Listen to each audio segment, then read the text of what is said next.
like I'm saying, it's tough and it stinks. Like I hate that I have to wake up tomorrow morning and study, but it's my lifestyle. I don't think twice about it. I say, this is what I'm doing. I'm not contemplating whether or not I should do it. I'm not contemplating how I can get out of it. It's a part of my life right now. And it's a temporary pain to attain your goals that you have over the course of your entire life.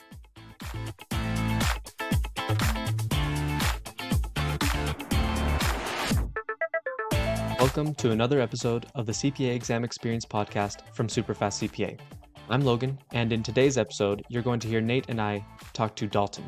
In this interview, you'll hear Dalton talk about how studying became a lifestyle and how he maintained a work-life balance. He has his own YouTube channel, and he'll talk about that in the interview, but he was able to maintain his YouTube channel while also passing 3 exams.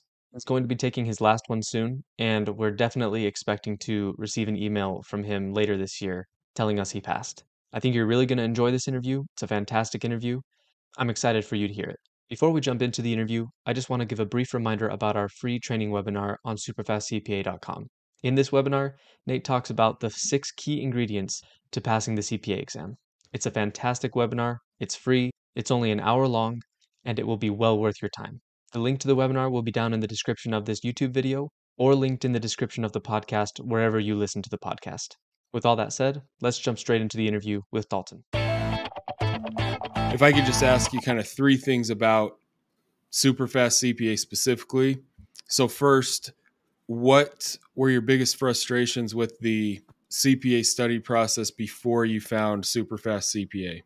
Well, I'll be honest with you. I actually knew about SuperFast CPA before I began my program, just because I was doing a lot of research because I understood and I respected the exam and how hard it was. So I kind of listened to a lot of personal testimonies about it. And, a lot of people were kind of crazy with like all the notes that they wrote and everything. But then, I came across the podcast and I was like, okay, these people sound like normal people with normal routines, working full time, something that kind of fit myself a little bit more. So I kind of came, all in. I joined the webinar before I ever even started studying. So I knew about it before my study process.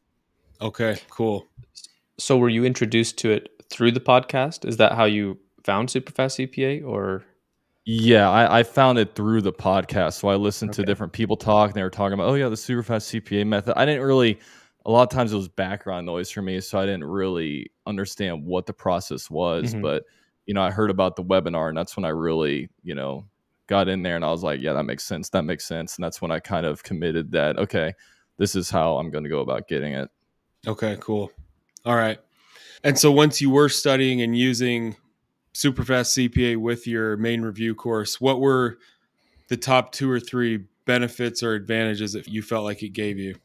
Well, I really think that I was never a big lecture person. So I do think that just getting the word out there that, yeah, you can pass these things by just doing multiple choice questions. I thought that really helped me out. I think I probably would have eventually come around to like, okay, maybe I don't need lectures, but just hearing that was good. I also don't really read the book either. Like I just, the whole process of like, active learning and going on there and actually like, learning through multiple choice questions. I thought that was the thing that resonated with me the most.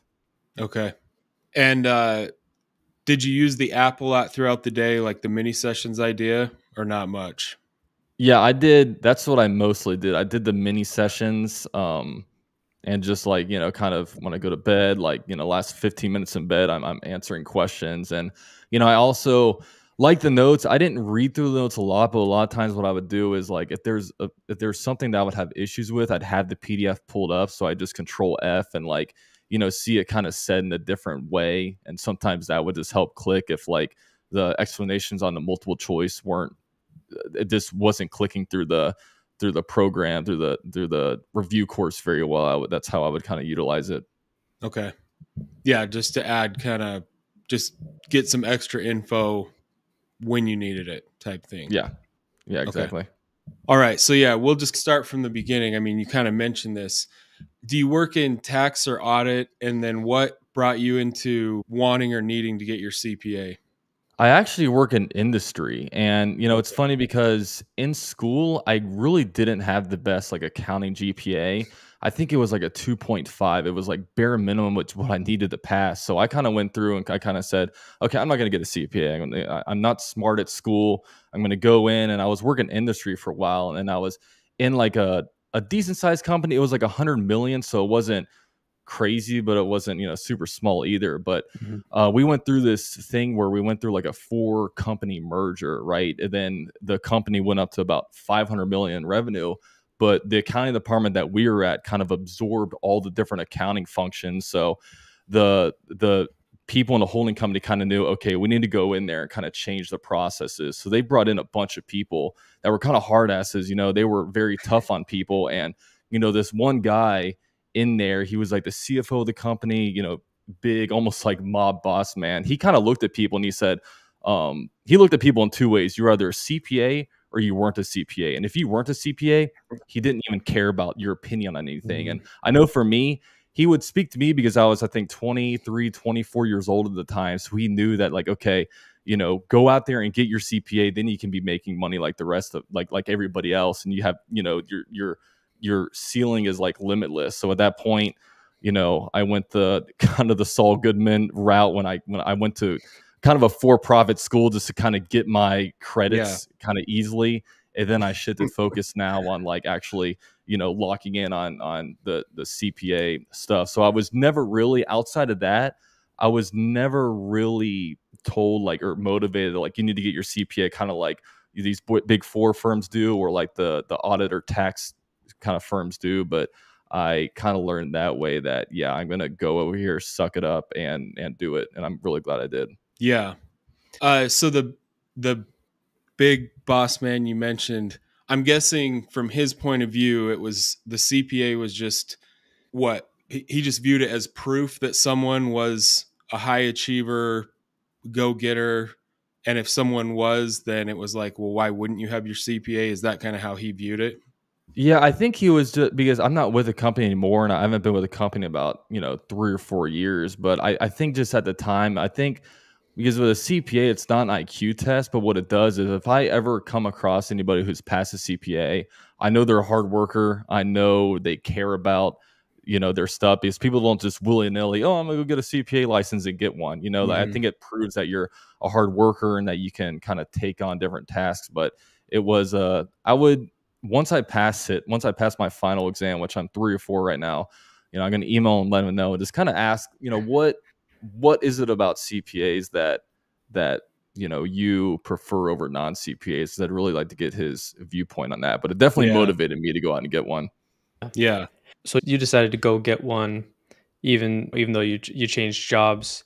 And how long have you been going for the CPA so far? Well, I started in 2020, and then my company was actually reimbursing tuition at the time, but then I did wind up leaving to a different company that didn't do tuition reimbursement. Which was pretty dumb of me. I shouldn't have done that. But then I switched to a better company, and now that company did a lot of tuition reimbursement. So I went out and got my credits. I completed my master's degree, and it was like June of 2023. So and then a couple months before that was when I really started to, and March 2023 was when I really started, actually not full-time studying, but actually started, okay, I'm going to start studying now. And I did the 5 a.m. wake ups and, all the different super fast CPA study routines needed that, you guys promote to be able to, achieve this license. Okay. Awesome. Yeah. I looked before we got on here and it looked like you had purchased last February. So did you go in and watch the pro course videos?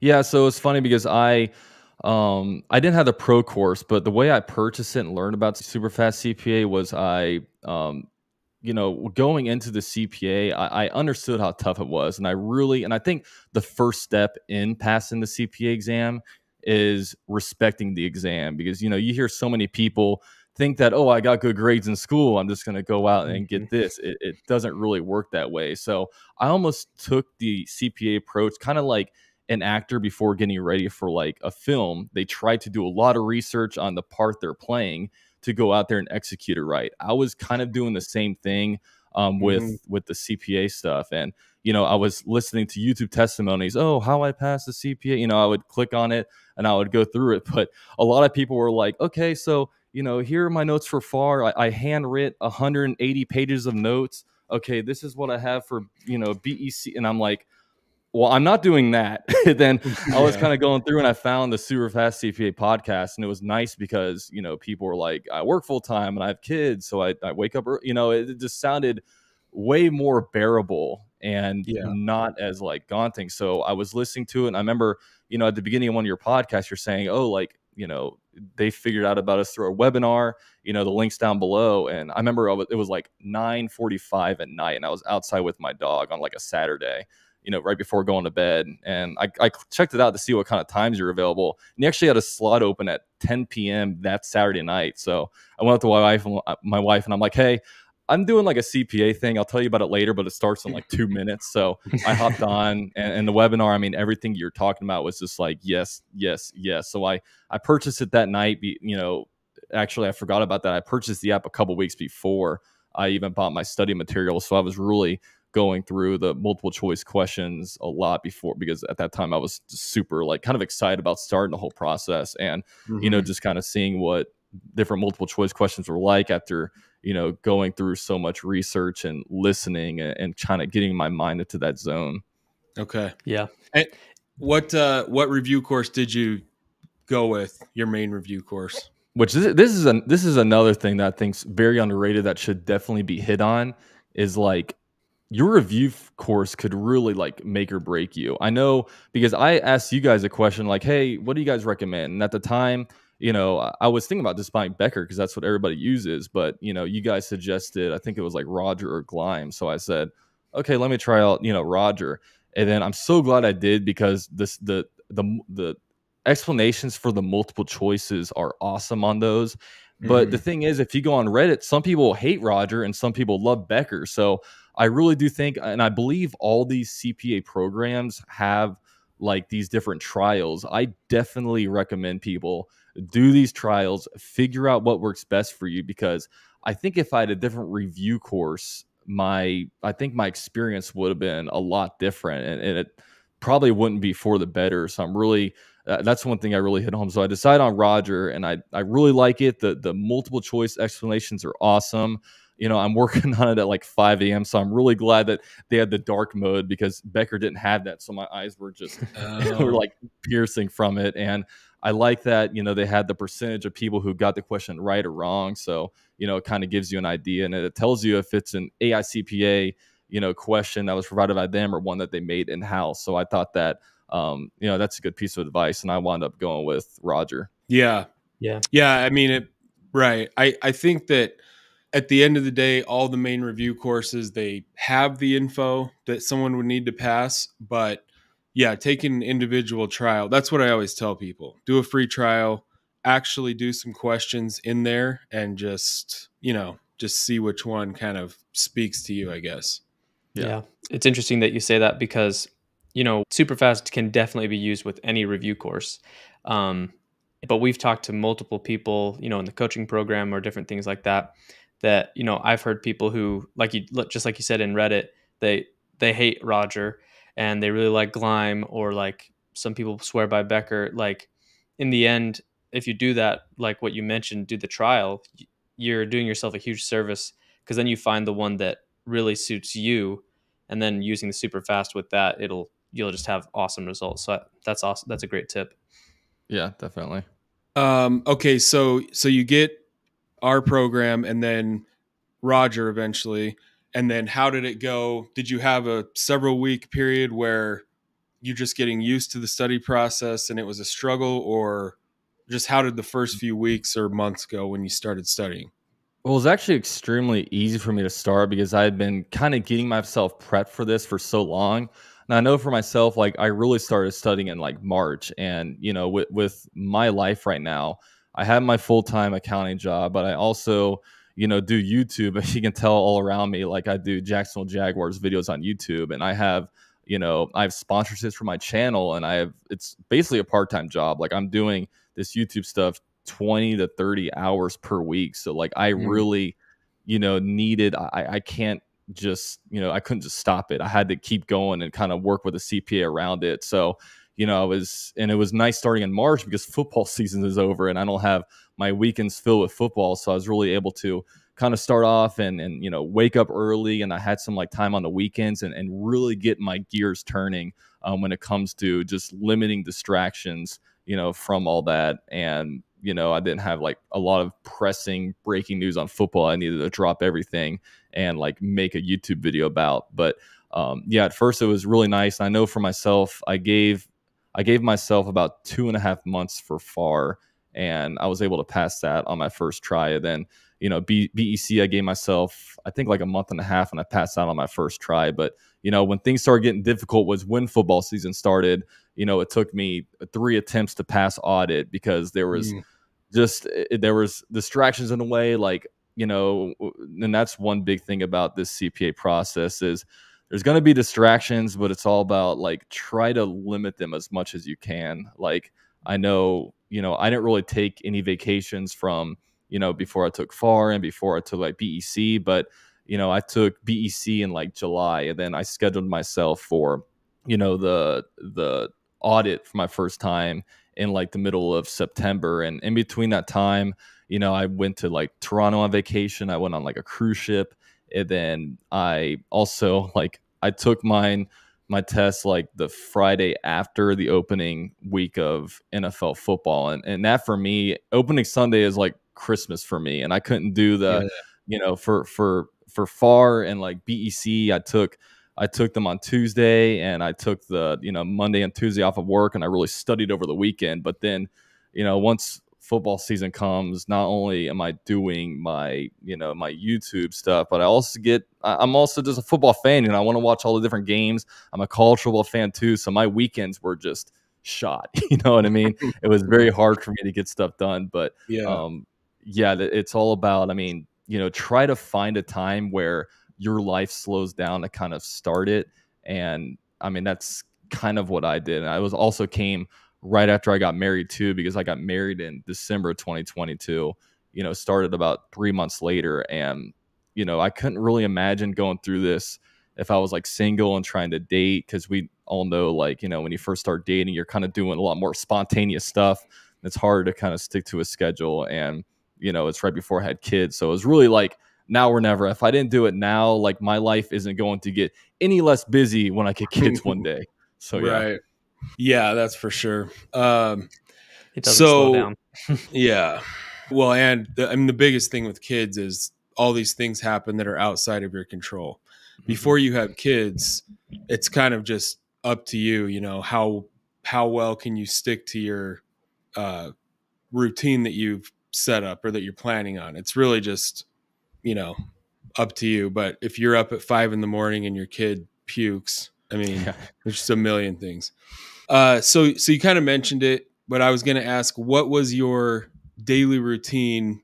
Ideally, what was your daily routine from start to finish? I think you mentioned you would get up at 5 to study.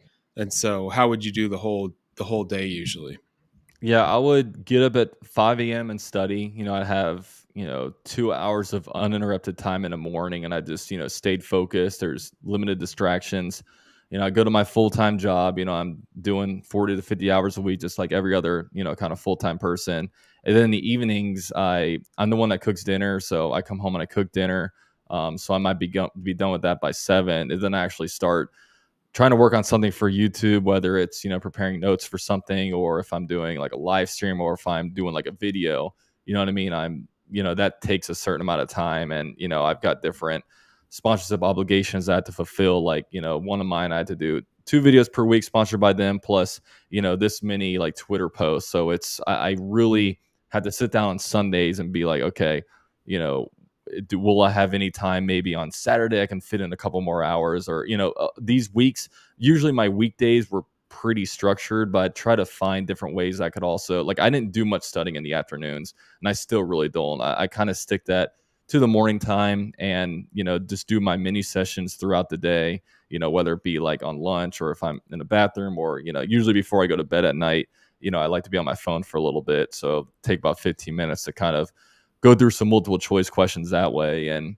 just try to find, if I have and when you're studying, you don't need to, like, a lot of people think like, oh, it's 9:30, it's too late for me to study. I mean, you can just go on your study program or your review course and just do like 10 questions. You know what I mean? It's a little bit, obviously I think audit was really good with the, with being able to kind of do it like in bed, you know what I mean? Because it's not as, you don't have all the math problems, you know what I mean? But, Yeah. the reg and FAR and BEC had a lot of that. So, it's a little easier to kind of be able to go in my office and do that kind of thing. But yeah, that was kind of what my week and my days look like.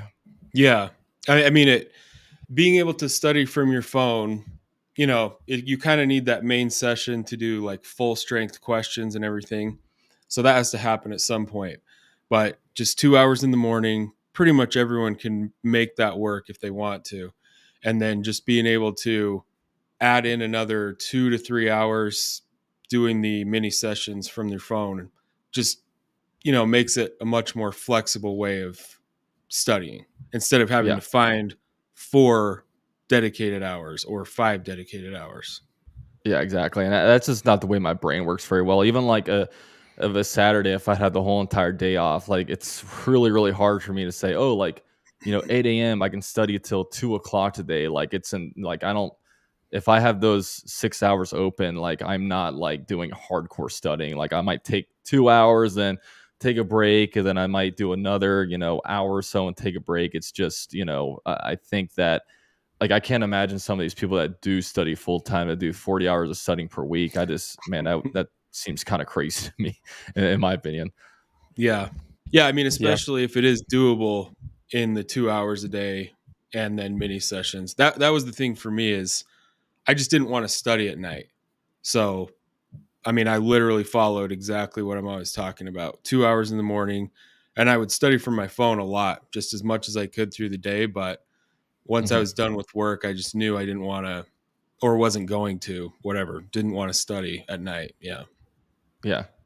Yeah, exactly.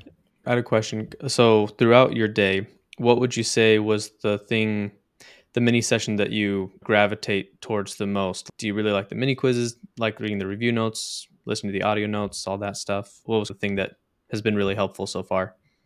Yeah, I was big on the mini quizzes. I mean, that was like my main thing. I really like with the audio notes. I really wanted to be somebody that it worked out well for, but after about 15 minutes, I would just like, it was kind of just too much for me, and I'd kind of, I would either like, I would kind of keep it going, but I would just, my mind's just always thinking, and it was really hard for me just to stay like concentrated on it. And I mostly like the review notes for kind of having it pulled up while I'm studying, just because I like the condensed version of it. But it was definitely the mini quizzes that I liked the most out of the app.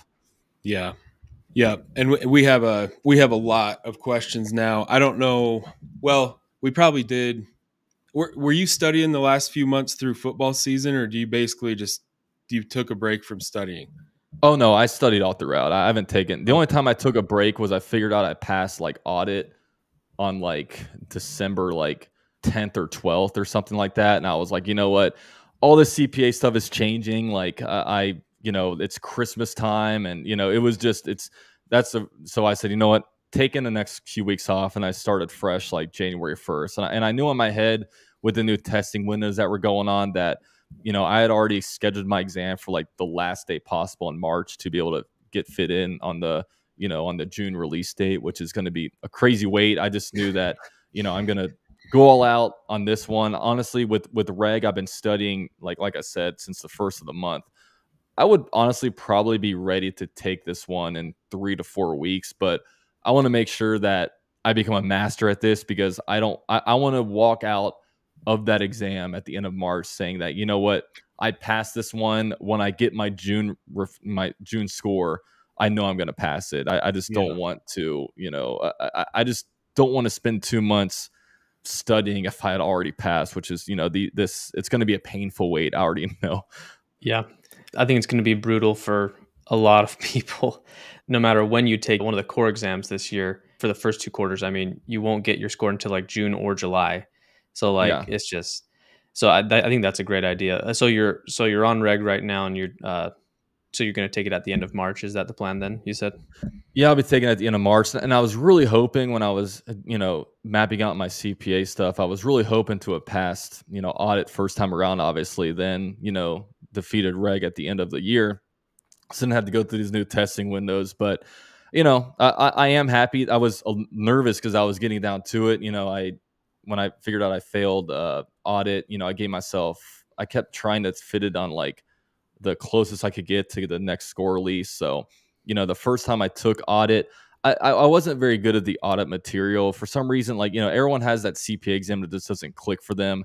That was audit for me. I'm way more of like just a math guy. I love numbers. That's why I got into accounting. So I like seeing a problem saying, oh, like, if I do this with the numbers, that's going to, compute the answer to this. With audit, it just wasn't clicking in my brain. I didn't have much of a experiential overlap when it comes to my current job and what audit had, and it just didn't click well for me. So the first time I took it, 65 wasn't feeling very good, and I took it I think about 2 weeks later, and I got like a 73, which was closer. And then I think I took it at like, I think 2 or 3 weeks, I forget how much longer after that, at the in the middle of November, and I got an 81 on it. So I was increasing like 8 points per try, but it was man, that one was really tough for me. But I was just very blessed that I had passed at least 3 of them before the new change happened in 2024 with the crazy like release dates for these exams. And also audit was one that was going to get harder, it was getting more material. So I'm like, just please let me pass this one. So I'm blessed that I came into 2024 3 out of 4. Yeah. I know the new score releases. I hope they change it after 2024 and go back. But yeah, it changes a lot about the strategy, like how, like you said, it's more important than ever to try to be absolutely sure you're going to go in there and pass, because you just have months long waits to find out. Yeah, no, yeah, exactly.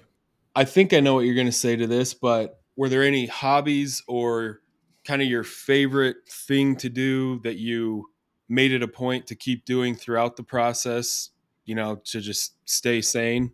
I was guessing football, but yeah, it was definitely football. But I know for me, it was a lot of this was also about like sacrifice. Like I was used to the 5 a.m. grind, but I'll wake up and work out. And unfortunately, I don't really have time to fit going to the gym into like my current schedule. But I know that, after I get done with all this stuff, I can kind of get back to it. So I had to give up, the working out. I gave up pretty much watching, like, I love watching Netflix series. I like Breaking Bad's my favorite show. I love that. Like, Better Call Saul. I love, I love getting into these series, but I couldn't do that because I just don't have like an hour to burn per night to watch like an episode. It was just going to become a distraction for me. So, I always check in the football, and that was definitely not good for my CPA studying, but I am happy that I started in March as opposed to September. So, now I'll never have to do any more studying like during football season. And,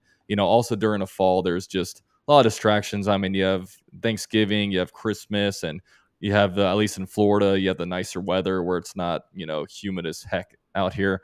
And you have it was just a good time of year for me to, kind of start it. And so yeah, like football was my main thing. And I still made time to hang out with my friends, probably about maybe once or twice a month, do something to meet up with them. I didn't cancel. Like I wasn't, if it was Saturday night, I wouldn't try to tell people I'm studying for the CPA exam. I just would try to find ways to fit things in elsewhere. And I always had, my mornings, which were distraction free for me. So that was kind of the way I approached it. Yeah. Doing the main session in the morning, it just solves a lot of problems. It also lets you still have a life somewhat, like you said.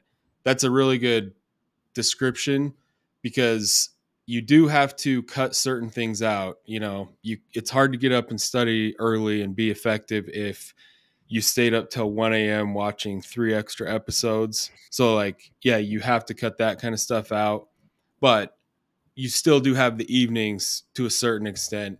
It just, I just think it solves so many problems to just knock it out in the morning. Yeah, and you just had to accept that with the CPA, this is just a part of your life. I mean, this becomes a lifestyle. Like you can't, and you also had to come into the position where it's like, we're pretty lucky to be studying for this thing. I know while you're studying, it sucks. Like you don't want to be sitting there and punching numbers when it's like beautiful outside and you could be doing so many other things, but you're also in such a better position than most people in this world where you actually have an opportunity to further your education, study for this thing, have an opportunity to be able to make more money, to be able to hit all your financial, professional, lifestyle goals, whatever you have. I mean, we are in awesome positions to do this.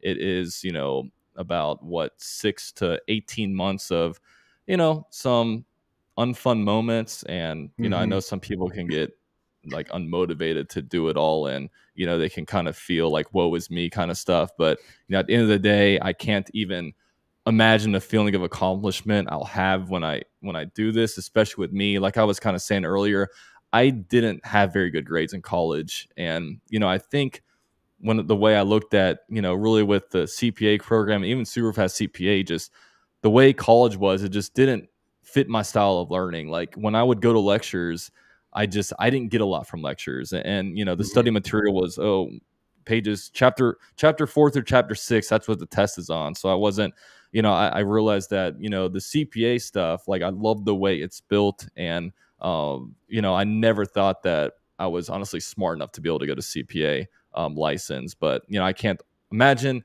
the feeling of accomplishment I'll have when it's done. And I know I have goals for after. My wife is from Puerto Rico and her whole entire family speaks Spanish. So I really want to get into Spanish because if I can pass the CPA license, I can be bilingual. I can learn another language, Oh, so yeah. like I'm saying, it's tough and it stinks. Like I hate that I have to wake up tomorrow morning and study, but it's my lifestyle. I don't think twice about it. I say, this is what I'm doing.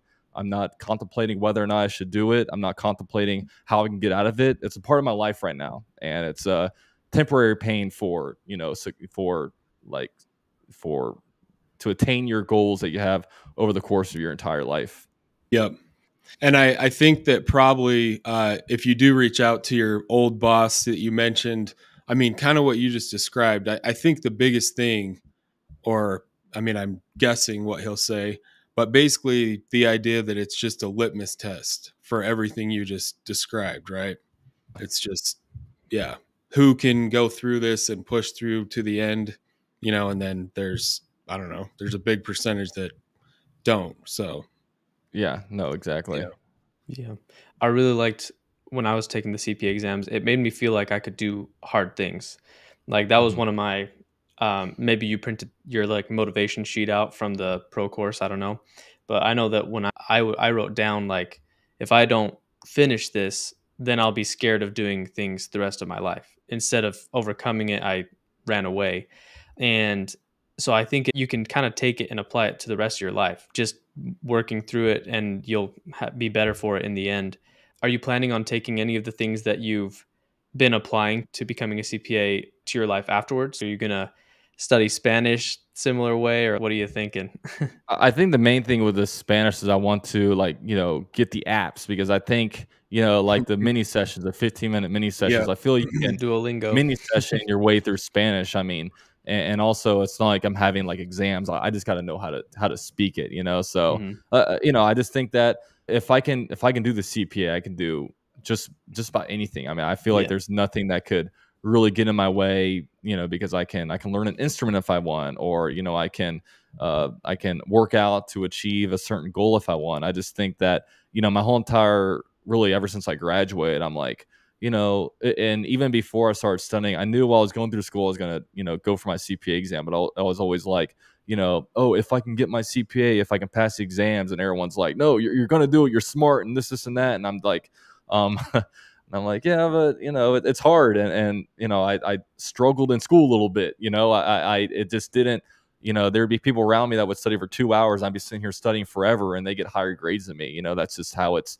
kind of gone. But, if you commit yourself and, you put in the work, that's what it's all about, because, it's definitely not an IQ test. It's about, how determined are you to do it. And there's just so many awesome resources out there for you, however you want to learn. If some people are good at lectures, some people like lectures. So, if you want to sit there and you're going to learn through an hour and a half lecture, knock yourself out. If you want to read books, you can do that. If you want to, MCQ your way through it, if you want to audiobook your way, there's so many different ways that will fit your brain in order to do it.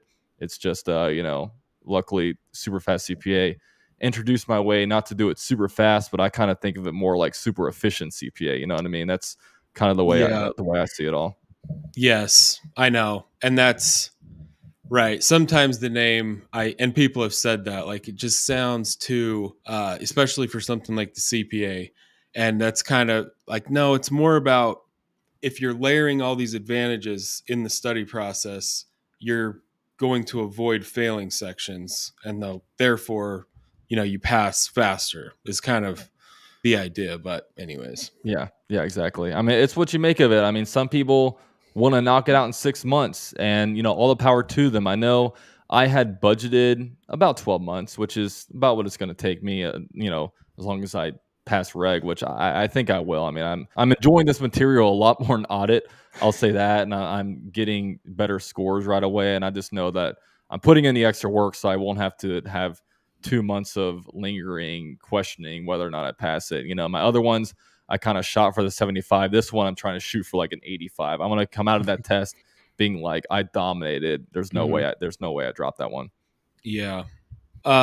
So one thing about I just like asking this to hear someone's description about how they did this. So when you would sit down for 2 hours to like work through the questions first for a lesson, what was your actual process? I mean, if you didn't know a question, you submit it, reverse engineer the solution, then reperform it? Or like, what was your actual process to learn from the questions for a topic? Yeah. So, I mean, I would go through, open up the study material and just kind of go in order the chapters. So, I would do, the first set of questions, and, I would go through it. I would read it. I would try my best to, to understand and try to get the question right. Most of the time you obviously don't. And, I just kind of read the explanation, try to understand what it's asking. Then I kind of move on. And honestly, with my initial stuff, I tried to kind of get through it quick. You know what I mean? Because I really think most of your learning is through the re-review. Because sometimes I would look at a problem, I would just be like, I just don't understand this. Like, I'm not going to get this one right. And I kind of move on. And then, as I'm doing a re-review 2 days later, I'm like, oh, I remember this one. This is the answer. And then, next thing I know, I'm like, I knew this one. I just took a little bit of time at first. And, and most of the time I'm like doing like re-review when I'm going through it. Like, maybe I'll hit like 3 chapters, and then, one morning it's 100% re-review for me. I'll go through and, in 2 hours, I'll, do about anywhere between 40 to 70 multiple choice questions, all of just like re-review and just kind of learning it that way and kind of pounding in my head that way. And one thing, I didn't do this for FAR and BEC just because I passed on my first try, but on audit, I did start the note card process. Like, I would go through, and if there was something that was good to memorize, I would kind of write it down. I'm kind of going through the same thing for reg. Like, I got a good amount of,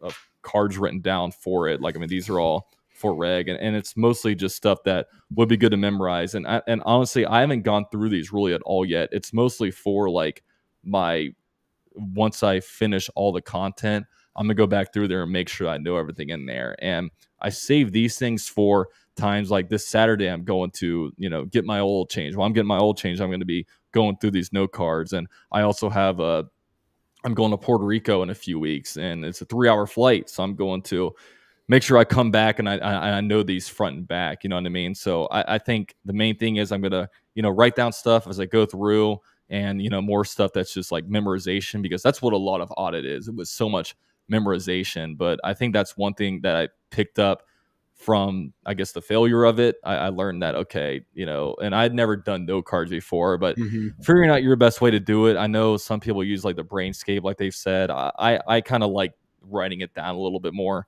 That's just a little bit better for me, especially to have like physical cards that, I could just like, I don't know, fit in my pocket. I just think, getting away from the virtual aspect was a little bit good for me, especially since I don't write physical notes. I don't really do any printouts. I don't really look at the books. I think for me, having some kind of physical, tangible like aspect of it was good for me.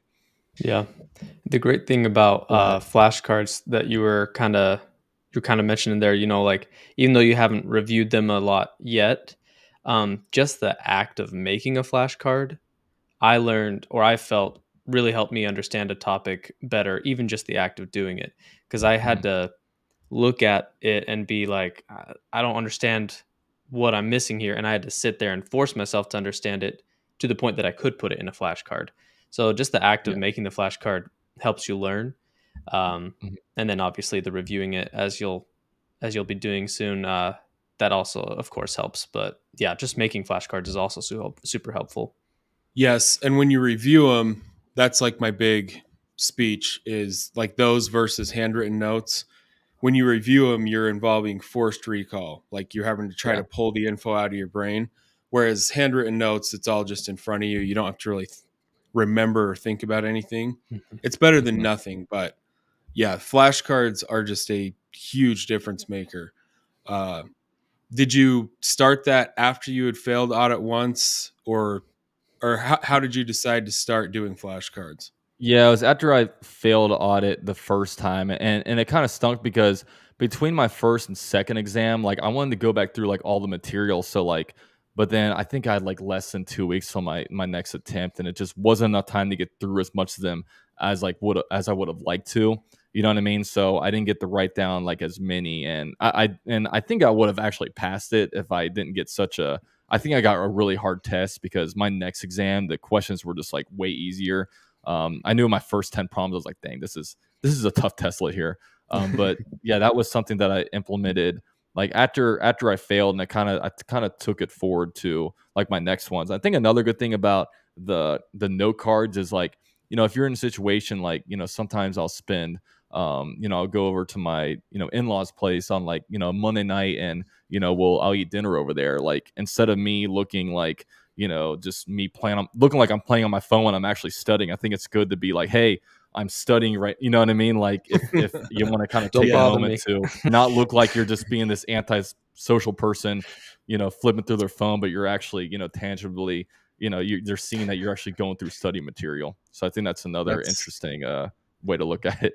yeah, So that's a brownie good points point. with the in-laws. It's a big plus. Yeah, exactly. That is actually, yeah, that's a good point. So we've kind of gone through most things. Anything like, I mean, you said you kind of researched the whole CPA study process, before you actually started, which is a really good idea. So many people come into this and they're just positive that they know how to study, they know, their learning style, or and my thing with that is always like, well, at the end of the day, like you have to answer the MCQs and the sims on the test, so spend a lot of time doing that. Anyways, Mhm. the question is, was there anything that happened during the study process or that only became apparent once you were actually in it that kind of surprised you about how difficult it was, or just anything about the study process that was a surprise once you actually started? And I'll be honest, because the thing was I passed my first two exams like my first try, and I know like because I had told like my wife, I'm like, yeah, I found a SuperfastCPA, CPA, and they said like, I don't even look at the book. Like she sees the books, I don't use them. I don't listen to lectures, and I just do like all the multiple choice question. But she's like, oh well, you gotta read the book, you gotta like listen to the lectures, this kind of thing. And I said, I don't need to. So like that first one, I'm like, I hope because she was right there with me when he checked, the I NASBA to see see. what I got. And I was like, and I don't know what I got. Like, I mean, I went out there and I studied. I felt like I did good, but my first one ever, like I could have got a 50 or I could have done well, you know what I mean? And then when I saw that 80, I was like, holy crap, like I can do this. I'm smart. Yeah. I'm smart enough to overcome it. My first one was FAR, which was like everyone said it was like the hardest. So, and yeah, I think it was definitely a beast. It was a lot of material, but luckily for me with my current job, I prepare income statements and statement of cash flows and balance sheets. Like I prep quarterly financial statements, and I enter a bunch of journal entries. I do fair market value adjustments. I deal with derivatives. So that one for me was the most like experiential overlap for me. So it was good that I got the beast out of the way, and also one that I kind of understood a decent amount of the material for. So I think I think The Sims could be a little tricky, but I think with the Sims, like I didn't study much of Sims. I would just, a couple weeks before the exam, I would just kind of flip through the Sims to see like what they were like. And, I never really committed too much. I would kind of look at it, and maybe put some answers in there. Maybe there'd be one or two where I put a good amount of time in. But yeah, the Sims take a lot of time. And honestly, like I can give a multiple choice question when I'm at home practicing. I can give it the same focus I give on like an exam, but on like a sim, like at home, like, these sims can take anywhere between 15 to 30 minutes. And, when I'm in the exam, I'm going through, I'm making sure every little thing is right. But at home, it's a little bit hard to take it as seriously. And it just kind of feels like you're kind of looking at it's like, dang, I've been on this way too long. So you kind of move on and, just kind of fill the question in. But I kind of familiarized myself with it. But, yeah, I think overall, just there wasn't. I hate to give a cop out answer. There really wasn't too much. I Yeah. wasn't. I wasn't really surprised about. I'll be honest with you. Yeah. That's awesome. I had one question that I was thinking Yeah, of. go ahead. This is kind of on a different topic, but I mean, so you have a pretty busy life. You're waking up early, studying, then going to work, then coming home and doing your YouTube channel, and obviously you have a wife, so like that's also something that you need to spend time on. But how do you manage like the stress, the just the overall burden of all that? Like, what keeps you going from day to day besides the motivation of just passing the CPA exam? I mean, honestly, with me, like I have a really good work ethic. And I'm not one that one reason why I even started my YouTube channel was I started it because in college, like I was working like 32 hours a week doing accounting while being a full-time student. And once I graduated, and I didn't have any school, I was like, I have a lot of time on my hands. So, and I'm not one that just kind of sits there and come home and flip on a TV and chill. I'm always trying to do something. So, I started the YouTube channel to kind of do something to fill my time in. And so with this, I really it's tough because I did have, like I said earlier, I had to cut out like working out. And with working out, I'm either 0 or 100. I'm either doing it a bunch and I'm consistent, or I'm not really like doing it at all. But really for me, like juggling all those different things, like definitely the toughest thing is a CPA exam, just because like, that's not going to wait for you. You know what I mean? Like that no one, you don't write a letter to NASBA and say, hey, I didn't have much time. Can you, can you be a little lenient on me? Like that's not going to happen. But I don't know. For me, I just, like I said, you go in with a good mindset that this is a part of your life. And obviously different things in life come up, and, everybody has their own, everyone can come up with excuses. And that's one thing with the CPA is like, a lot of times you ask non-accountants, like, why don't they have their CPA? And they come up with this, and this reason why they don't have it, but they know that they probably should have it. It's just, they decided that, maybe they're just a little too lazy for it. I know it's just, with the CPA, it's like I was saying earlier, it's temporary pain, but there's a big end goal. And I know for me, I want to, when they have kids, and I want to be able to, go out and do something, and, go out to eat, and, let the kids buy Coke. I don't want to be like, no, get a water so I can save $250. I want to be able to go on vacations and not have to, be worried about like, okay, let me check my bank account, see how much money's in there. I have plenty of motivation that, while this is painful today, in 10, 15, 20 years, I'm going to be reaping the benefits like crazy, and I'm going to live such a better life because that 1 year where I was waking up at 5 a.m. to study, I was doing that. And, I'm 30 years old now. I'll be thinking myself when I'm 40, 50, 60 years old that, at this moment in my life, I was going through and doing this process. Yeah, absolutely. Yeah. I mean, that's the right mindset. And I think during it, I mean, you kind of described this, but embracing, just accepting or embracing what it's going to be. This is going to be me getting up at 5 a.m. I can't grind through all the series that I might want to watch this year, but yeah, 1 year max, and then you'll be done forever, and all the benefits that come with it. Yeah. Yeah. No, yeah, exactly. You just have to, like I said, it's got to be a part of your lifestyle. And, and a lot of people, just try and knock it out as early as you can, because I don't think anybody's life gets less busy as they get older, especially if they plan to, and I think I'm in the perfect time where, like I said, I'm not single, I'm freshly married, so I'm not, going out and do all the, new boyfriend, girlfriend stuff, but I also don't have kids. So I'm kind of in that sweet spot in my life where it's a good time to do it. I know if I don't do it now, like I'm not going to want to start if I have a 3 and a 5-year-old kid. You know what I mean? For sure.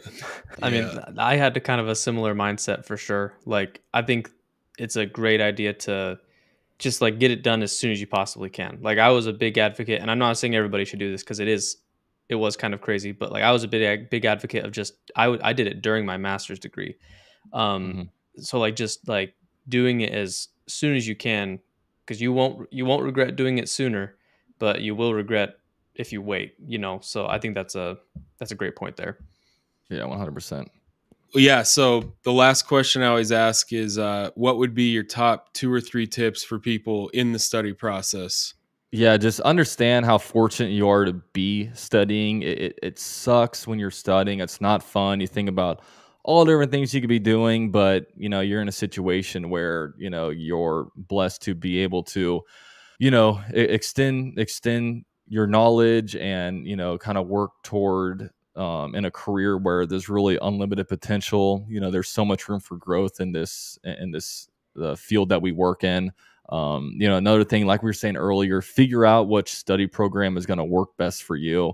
I think that's a big one. Make sure that your work-life balance is as is in check. I know how busy I am, but I've plenty of time in my evenings, while I'm doing YouTube. I mean, I do enjoy doing YouTube, so that's pretty therapeutic for me. But I'll go out to eat on Friday night. I'll go get sushi on Friday night, or on Saturdays I might meet up with some of my friends, and just you got to keep enjoying life. And a lot of people, when I've gone through these CPA testimonies of people not in the SuperFast CPA program, it's like, oh yeah, my family went on the boat today, but I said no. I sat at home and I studied all day. I don't know. I think you can find time to do different things. Of course, there's things that you're going to have to shut down. Like, if your friends are taking a big weekend trip to wherever, yeah, you're going to have to make some decisions there. But I wouldn't just cut off all your social life. I wouldn't cut off all your family.